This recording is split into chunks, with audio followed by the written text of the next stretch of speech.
Isa pa, mas masigla pa dyan. Muy bien! Okay, dahil very good kayo kay teacher, sino gusto dito maglaro? Ayan, dahil dyan, may panahon si teacher. Tatalakayin pa natin ang iba't ibang klase ng paniniwala o reliyon ng kapwa sa pamamagitan ng laro.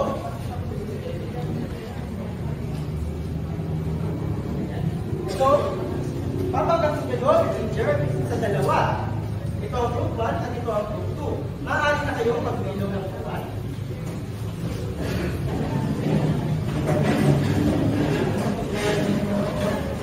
Magpapakita si teacher ng isang video na may nilalaman na iba't ibang kategorya, iba't ibang katanungan tungkol sa mga reliyon at paniniwala ng ating kapwa.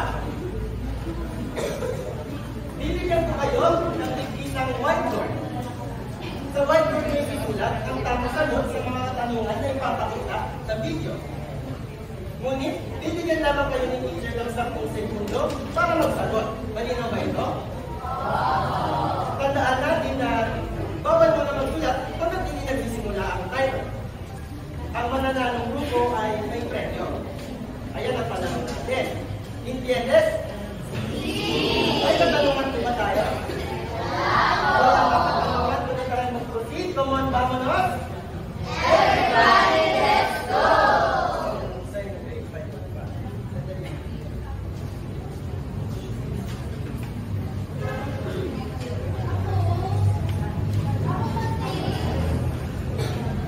Dati, maganda na tayo. Ito na ang video.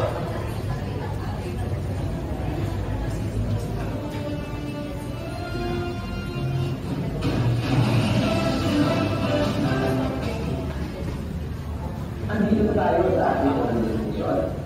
Ang Israel pananampalataya ng Kristyanismo. Kasi sa mga ulo. Sana kaya. Ito ang ating unang kabanal na kumulo, ang tinapay sa Osya ay kinakain ng mga Kristiyano. Ano ang ire-representa ng tinapay na ito? A. Kalawang ng sangkar. B. Simbolo ng kaganaan at kayamanan. Pangatlo or C. Katawan ni Jesus at ganda ng kanyang sakripisyo. B. Para makapiyahan ng pagpipigil. Diyan na namin sa sagot, may 10 segundo kayo.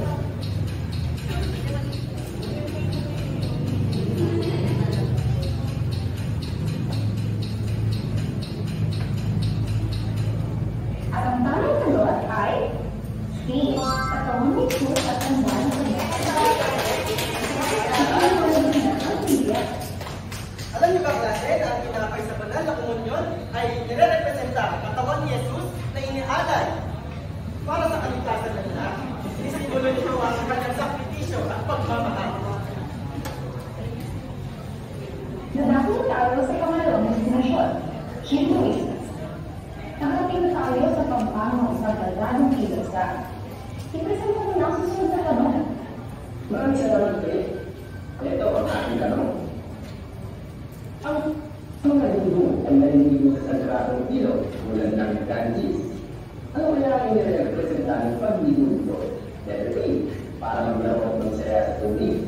Letter B, simbolo ng paglinis ng katawan at espiritu. Letter C, para sa palisahan sa pagsakoy. At letter D, upang maglinis ng ilog. Ganda na ang inyong sagot. Ang 10 segundo ay nagsisimula na ngayon.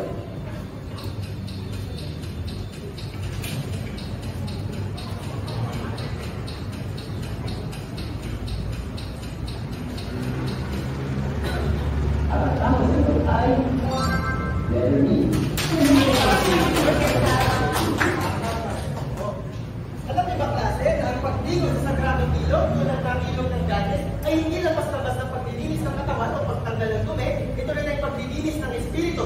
Sinisimbolo nito ang bagong panimula. Yan ang destinasyon. Tuloy mo. Ano yun? Napag-iba na rin yung sila sa ibang dito.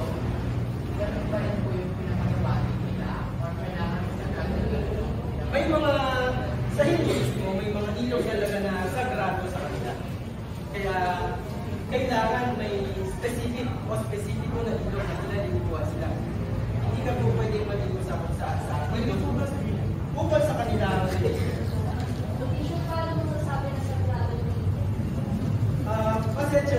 dahil hindi Hindu si teacher, kakaunti lang din ang katawan ng teacher sa religion na to.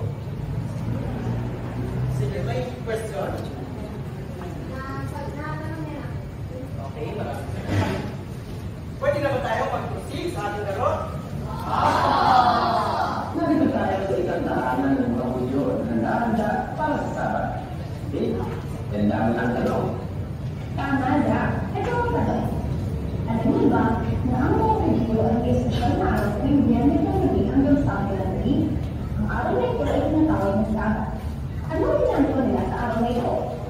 Sa letra B, nagtataglaro ng mas matagal. Letra B, nagtatalinga at nagdarasal kasama ang pamilya. Letra C, naghahanda para sa piyesta ng Pasko. At sa huling letra D, nagsusunog ng kandila para sa kasiyahan. Ilan na ang inyong sagot ng 10 segundo kayo.